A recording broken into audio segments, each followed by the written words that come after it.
So I'm running out of storage and my phone cut me off. So less talking, let's go to the answer. So I don't know if that came out before I got cut off. For us, y is always going to be equal to 0, but in grade 12, realize you'll have to check there are going to be 3 different cases. Okay, then from your original, pick some key points. Which key points? It doesn't matter. Try to find the easiest key points from the graph. Now here's the fun part. So you take your key points from the original. In the reciprocal, the x stays the same, and all you have to do is take the reciprocal of the y. It's that easy. And then sketch the final graph. Sounds simple, so what's Ms. Kula talking about? Well, let's give it a try. I already pre-drew some things to save us some time and some storage on my phone. So the original question said f of x equals x. That's the same as y equals x. We should know that that's the line y equals x, that's a diagonal line. So step 1, we drew the original line. Step 2, the vertical asymptote. So let's see, where's the x-intercept?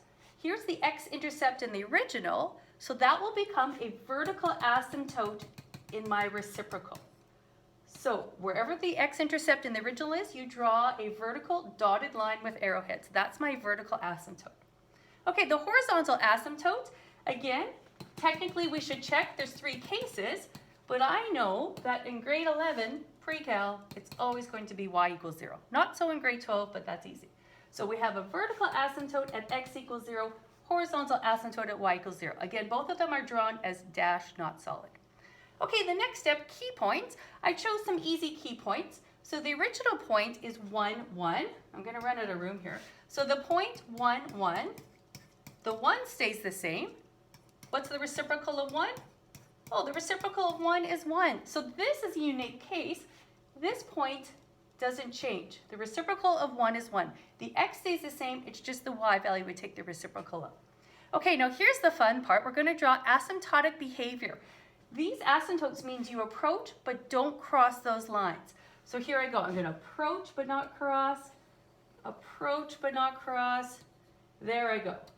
That is asymptotic behavior. Do you see why it's a pain in the asymptote? Here we go. Then we do the same thing on the other side. I start with the key point, minus 1, minus 1. The x value stays the same, but you take the reciprocal, which is the same. Okay, well this point did change. Is that true always? No, hardly ever. But I started with a really easy one. Okay, and again, we cannot cross the asymptotes. We have to keep our shape in this little area. So we approach but don't cross, approach but don't cross, and there you go. The asymptotes, the red asymptotes in the graph, that is my first reciprocal graph, and that is the graph 1 over x. See, it's a pain in the asymptote. Here we go. Let's try one more before I get cut off with my storage. So originally, now we have a parabola, x squared plus 2x minus 15. I've already drawn the parabola for us. Again, you need to have your vertex, your x-intercepts, and have symmetry. So all that work we did back in February, we're now using. Step number 1, our vertical asymptotes. Here are my 2 x-intercepts. So I have a vertical asymptote here at x equals negative 5, and I have another vertical asymptote here at x equals 3. The next step, horizontal asymptote, well, it's grade 11, so I know, oh, my pen cut out, is always at y equals 0. Again, in grade 12, you have to check the other 2, but that's our cases. Okay, yeah, it's getting kind of full on there, but I can't avoid all this. Now, the key points. Here's the fun part. We're running out of colors here. The key point, minus 1, minus 16. You probably can't see that color. I'm running out of colors. Minus 1, minus 16. The minus 1 stays the same, but you have to draw the reciprocal.